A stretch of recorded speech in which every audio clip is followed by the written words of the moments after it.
Nothing brings me joy like living beyond my means. I am financially irresponsible. I am. There's no way you can get into a vehicle with a 355 credit score, no money down, and bought a 2024 BMW X5. You're paying over $1,400 a month on the payment, and you can't afford it anymore, correct? Correct. So today we're going to be taking a look at people just honestly living above their means. And what I've found, it's for many reasons, whether they want to compare themselves to people they see online, wanting to replicate their lifestyle and going into heavy amounts of debt for it, or they're doom spending because the world's coming to an end, as if people haven't been saying that since the beginning of time, or just a lack of financial knowledge in general. They don't look at their bank statements or credit card bills, they just assume their income is paying for all of it, which in my opinion is an insane way to live. But we have a lot to go over today, so let me know what you guys think in the comments down below. But let's start off this video with an influencer story. I am financially irresponsible. I am. I don't have a savings account. I'm 29 years old and I no longer have a savings account. I'm making the most minimum payments on my student loans. I graduated college back in 2018, still paying off those loans. The most minimum payments. I'm living back at home. I don't have my own car. I obviously don't have a home. Instead, you know what I do? I buy tickets on impulse to go to Italy, to go to Europe. I use Afterpay, I use Affirm, I use Klarna. I get my groceries on Instacart for the whole buy now, pay later feature. And I don't care. I really don't. Like, I'm being so for real right now. I think you're gonna care when it's 10 years down the road and you're almost 40 in the same spot. But let's just go over to the comment section. We're paying student loans? Well, if you don't, they're gonna start garnishing your wages. I'm living paycheck to paycheck right now and I don't have debts or large bills and I still can't afford to travel. I'm too scared to do the Afterpay thing for traveling, but you're influencing me. Great. The creator responds, I'm just so tired of existing. I'm not trying to influence my current financial decisions onto anyone else. Kinda sounds like you are. I just choose to meet my minimum payments and necessities to survive, which don't seem to be too much because you're living back home with your parents and you don't own a car, but I take the rest of my money to live the life I dream of. I don't care what my bank account looks like, I'm not missing out on that trip. Why are your parents enabling this? I get living at home, but that's when you should be saving your money. Parents are not going to be around forever. I agree with this. I think this is one of the examples that give kids living at home at an older age a bad rap to most people. I'm almost the exact same age as this influencer and I've talked to you guys about it. I've been living on my own for a little bit over 2 years, but when I lived with my parents and had almost no expenses, especially compared to now, I was working and saving as much as I could. I wasn't taking impulse trips to Italy, impulse buying everything that I wanted at the time, and because of that, I set myself up for the future. Not paying rent and still can't save as long as you keep the same energy in 20 to 30 years and don't blame others. It takes a lot of dedication and discipline to get financially ahead in this economy, but if you don't try and give up, you're putting yourself in a box. Now, we've actually seen this creator on the channel already talking about student loans, so I'll give you a little refresher, and you could see how different of a tune she's playing in this clip compared to the first. These student loans, like the calls, are really making me regret ever going to college, considering I'm not even doing anything in my degree. But like, these calls are just a reminder that I'm like, first of all, doing nothing with my life. Second of all, broke as shit.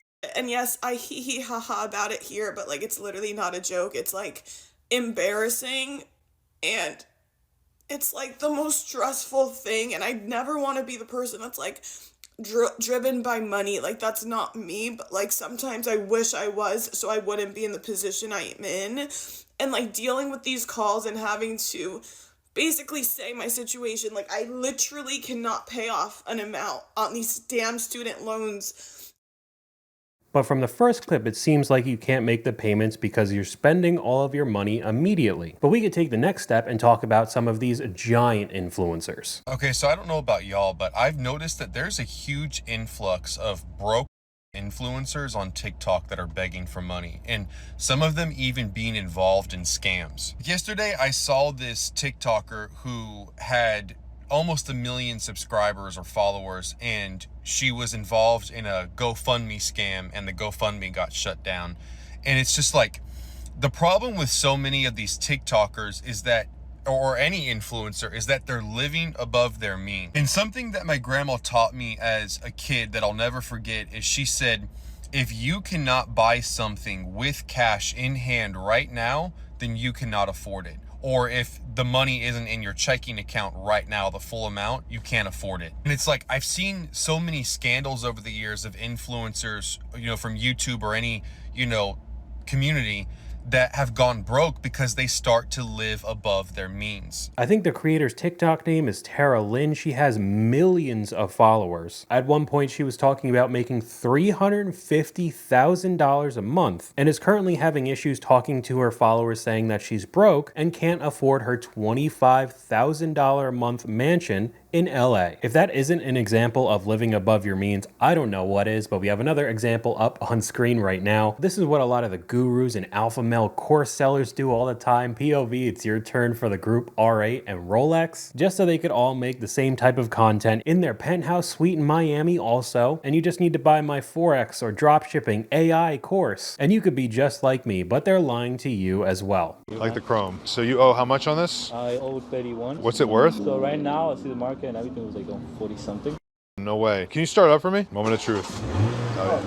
It's got cats. It's got kittens. I just want to get rid of this car. I co-sign with somebody else, and then that person just gave me two options. Give the car to her. That's something that I'm not She's doing. not here, right? Not yet. We can't take it. I can call her and do everything through the phone. She can be on FaceTime. I just want to get rid of the car. She has to be here. So you're saying that you and her are on this loan, Yeah. and you want to trade it in? Yeah. Honestly, I think this car's worth 30. I owe 31. You owe 31. Can you do like at least, because I will not have no down payment, can I at least do 33? Just like to have something on the other car. You're buying this car right here? It can be this one. It can be the other one. I saw some M3s in the back. Do you want it to be this one? That price online is firm on that. I think it's 82 or maybe less. Maybe they lowered the price already. So this guy had to co-sign with his girlfriend or possibly ex-girlfriend just to be able to get this Supra that he's still underwater on currently, but wants to get rid of it for an $80,000 M3. He also has his Chrome Hearts hoodie on, looking the part when he has no business in purchasing these items. Couldn't afford a $30,000 Supra, now wants an $80,000 BMW. Owing $30K while trying to level up into $80K more is just absolutely crazy work. There are just some people you can't talk out of their bad financial decision. You just have to let it play out. And eventually it'll turn into this clip. When the economy was hot, they only had lane 15, 14, maybe sometimes 13 for all repos. Now they got it all the way to 8. Meaning these are all repossessions. Used to be always on lane number, Westlake used to be on lane 14, 13. Now it's at 10. So all these are bank repos. All of these are bank repos. That is freaking insane, dude. From this line forward, over 1,000 vehicles on this auction per week. Only this auction. I mean, look at the video. It looked like a dealership, a sea of vehicles all lined up because they were all repossessions, purchases that people couldn't actually afford. To me, this sounds like an absolutely awful choice to make, but when you start seeing clips like this pop up on social media, your For You page, it starts getting hammered into your head, people take it to heart and make those types of choices. Nothing brings me joy like living beyond my means. Sure, I could have saved up my money. I didn't need to make that impulse purchase, but you know what? I'll enjoy it. That trip that I'm going to go on later, I'll enjoy it. Those items that I bought, I'll enjoy using them. It doesn't matter, okay? Sue me. Was it a bad decision? Maybe, okay? But it brought me joy in that moment. I know at the end of a I deserved it week, I'll feel some guilt and I'll not want to look at my bank app and I'll avoid that. But you know what? I deserved it, okay? That moment was worth it. Except we're seeing more and more examples of people saying that it's not worth it. You going on that week-long cruise and then having to pay it off in installment loans weeks or months later, and if you can't afford it, the interest starts accruing, doesn't seem too worth it to me. Again, the impulse spending on Amazon, online shopping, just a couple clicks of the button, it'll be at your doorstep the next day. You get the dopamine hit of having the item, opening it up, using it for a little bit, and then it disappears. What do you go and do? Pull something else up on your phone and buy another thing. You just start collecting trinkets and products that you don't even want or use anymore, but at the end of the day, it all used to be money in your bank account. Klarna loves me with almost 7,000 likes. The money always came back. Really? Because at this point in time, inflation is not keeping up with wages. Everyone's wallets are feeling more empty. So the people who think that the money's always going to come back or you have to have the abundance mindset, are they just getting sent checks in the mail with free cash? Because I'd like to sign up, but if you do legitimately have that type of mentality, you would probably end up up, like this example. What is one bad financial decision that you regret making in life? Okay, when I was young, I blew my credit cards. Maxing them out? Maxed them out. I'm like, oh, I'll pay it. The other circumstances happen, didn't pay them. You know what I'm saying? Life happens, so I would say that, you know what I'm saying? Yeah. Credit card bills. What did you max out your credit cards on? Ooh, a lot of stuff, like designer. Yeah. Even like, I did the most. I'm not gonna lie, I did the most. Trying to live that luxury lifestyle, and it eventually comes back to bite you. But it's fun and relatable to post this kind of stuff on social media now. I really can't afford to go on another vacation right now. I'm in severe debt. And then just a collage of vacations. Me in Paris in debt, Puerto Rico, Colombia, New York, Florida Keys, the Virgin Islands. When you're having a good time, but then remember your Klarna debt. I owe like $800. When I found out I could use Klarna for Deliveroo, me and my big back knew I was finished. Which, if you don't know what Deliveroo is, it's just another type of Uber Eats. Every time I pay one off, it's like a little treat to start another. Why did you have to remind me? I was just trying to relax. I have $1,300 in debt. Don't remind me, I get emails every day. Do you guys not have savings? The creator responds, no. They stopped my purchasing power because I owe like $1,300. Why did you remind me? Never ending debt. The comments just keep going on and on. POV, you're playing the hardest game in the world, Klarna approval. Shopping at retail stores when you literally don't have any money and are worried that Klarna would even give you credit. What kind of life is that? Wait, we could do that in stores now? They need to make it easier, like Afterpay. Klarna in the stores are so complicated. I hope that these types of videos are like scared straight to many people, because at least in my own life, I'm a pretty wound up person, so having this type of financial stress on me all the time, I don't even know how I'd function. But again, financial distress is never taken seriously online. The economy is like really bad right now, you guys. And you would not know it with the way I've been spending, but it's like really bad. You look happier, thanks. I've been spending beyond my means. I have even more examples of these types of clips, but you guys get the gist. We'll just move on to the next example. I hate treat yourself culture because you are not treating yourself. You are emotionally regulating with a credit card. And companies know this, which is why they have rebranded a lot of this impulse buying, emotional regulation buying as self-care. We are all burnt out, stressed, barely holding it together. And at some point, spending money has become, for a lot of people, this go-to solution for feeling better. You know, if you're having a bad day, you want to order delivery. If you're anxious, you'll go get a little treat. And this is statistic that young people especially tend to engage in this little treat culture by kind of spending little amounts of money to make themselves feel better.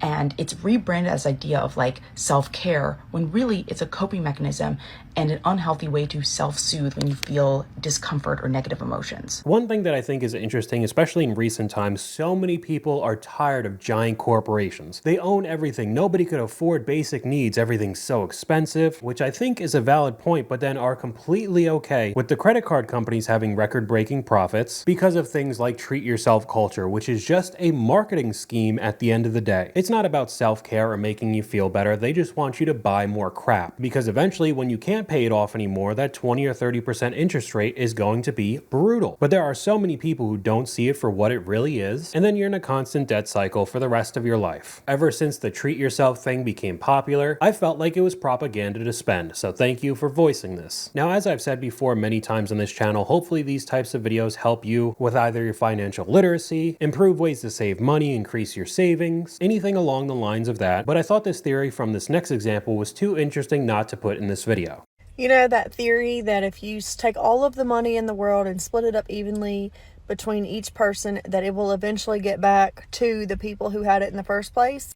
I used to think that that theory wasn't true until I started working in a billing environment and seeing that no matter how many times I help the same people over and over and over, they will not get it together. They continue to end up late, behind. They just never get it together. And no matter how many times I try to tell them, hey, you got to do this, you got to do this, they just can never get it together. They still have to pay the same amount one day to the next day. It's a 12-hour difference maybe, and they pay almost double just because they can't get it together. So hopefully you're not in this type of boat, but for some, they could go to a financial advisor. They could say all the same things that I talk about and show you on this channel, but it just goes right over their head because it's boring. Maybe bringing in real world examples with the TikTok clips, the drama with the Caleb Hammer guests, can open this to more people's eyes and see how dangerous financially this could be to your life. We have another example right here from just a few years ago talking about these stimulus checks. What is one bad financial decision that you regret making in life? Spending $1,000 on shoes. $1,000 on shoes? Like on one pair of shoes or multiple shoes? It was like 2 pairs of shoes. It was a Sakai. It was back in 2020 when the Sakai Nikes, when they came out. I spent $1,000 on 2 pairs. Was that with like the stimulus check? That was a stimulus check. Yeah. So I was like 18. I was getting the unemployed checks. So I was like, I'm gonna get these shoes because this is my dream shoe. Yeah. Bro, once I looked at them, I was like, dog, this. I'm not gonna wear these. So like, that was my worst financial decision. And then, did you sell them? Did you keep them? I sold them. I sold them like low, bro. So I sold the 2 pairs for like 600. Okay, so you're down 400. Of course. And then what'd you do with the rest of that money? Spent on stupid. On more shoes? More shoes, but on stupid shit. So. The comment section doesn't make this any better. $718 car payment when I was only bringing in $3.5K a month. Spending $15,000 at the casino in less than 2 hours. $300 on Panda Dunks. $1,000 is nothing to be sad about. What are you talking about? I think every single person on the face of the planet would like an extra $1,000 in their bank account today. $82,000 on a car that's now worth 35 to 40K now, 4 years later, and that's not too surprising to me. We have seen many examples of that. One thing that I will never understand, and you're not going to change my mind about this, is the whole you have to live as if money is abundant and that's what you'll attract mindset. That is literally just a justification to be spending a lot of money and live outside of your means. Now, don't get me wrong, I absolutely do think that you need to have the mindset that money worldwide is abundant, as in there doesn't have to be winners and losers. Everyone can get wealthier and increase their quality of life together. Almost like the why not me mindset. But to say that you want to live a very wealthy lifestyle, so that's how you're going to live today, is a bit delusional. The reason why I'm even talking about this is because I saw this exact same TikTok video yesterday where that phrase was as like text on screen, and the video behind it was of this beautiful apartment, like literally a multi-million-dollar like gossip girl apartment. And to say like that's how you're going to live your life so that you attract that type of wealth doesn't make any sense to me. It's all marketing. I've seen a coach promote the same thing, saying it's codes she's unlocked. And I can almost guarantee she's selling a course as well. Perfect way to put it, money won't magically appear just because you keep spending it. I think my money is abundant. It's more abundant when I make good choices and stop giving it away. How much debt do you have? Like 168,000. None of which is a house. Why do you have 2 car loans? I have 2 vehicles. Why? So it's 58 miles for me to drive to work every day, and the truck is an 8-cylinder Silverado. Good, get rid of it. I can't. I ended up getting like a really great deal on that truck. Yeah, really great deal. You owe $60,724.55, making 24,000 hours a year. How does he get approved for 2 car loans making $24,000 a year? Why is he driving 58 miles to a job that pays him $24,000 a year? That was all the comments. Legitimately bringing in $2,000 a month having 2 car payments. We could keep going on with the car stuff as well. We've had this truck for 2 days now. I'm on my 2nd day coming to the gas station. $107. It's still going. 23 gallons, I get 8 miles a gallon. 24 gallons. So, there we go. $112. It looks like it's gonna be $112 every 2 days to fill gas in the Rex. You didn't know that before you bought a $700 horsepower truck? It's not a fuel saver. Didn't know, don't care. It sounds like you care a bit when you start recording yourself pumping gas complaining about how expensive it is and upload it on TikTok. But it is real cool to drive around in the Ram TRX, even though it sounds like you can't really afford it. That you went and got a designer bag. Yeah, so I wanted... You gotta treat yourself. Maybe pay off a little debt, go get a nice designer bag. I wanted that, so in my head, so my dad left us the house, and when we sold it... That's what he wanted, was a nice bag. I was like, this is a gift from my dad. When he passed away. You don't think he would have wanted you to have just a better life, though? More than anything? for sure. But I just look at the bag and I use it every day. It's not like I don't use it. And I look at the bag and I think of my dad. Okay, and if mom's holding the money, is there any left? Is she giving you more beyond it? What is happening with that? So yeah, she's holding on to like whatever's left. It's kind of the Of your 50 or of the entire thing? The lines are blurred at this point. To me, it kind of sounds like the mom's keeping the money because she knows her daughter squanders it on purses. But wasn't the house what he wanted you to have? Especially in 2025 with housing prices being so expensive. If you are passed down a home from your father, you are so much more financially ahead than most of the people in the country right now. But you sold it and thank God you got a Chanel or Louis Vuitton purse. I'd rather have money in my purse, not spending it on the purse. One of my cousins is like this. Life-changing money went to a new Kia, 2 Xboxes, and I trust my contractor, bunch of home improvements. The way that was worded seems pretty shady. Maybe the home renovations are the only thing that I could get behind, especially if the house was falling apart. But on the same subject of houses, we could go to this next example. 3 years ago, I bought a house that I couldn't afford. I could afford it at the time, and then 3 months after I bought the house, I lost my job. And I have been hustling ever since. Every single month, I work my butt off, working 2 to 3 jobs just to pay for this roof over my head.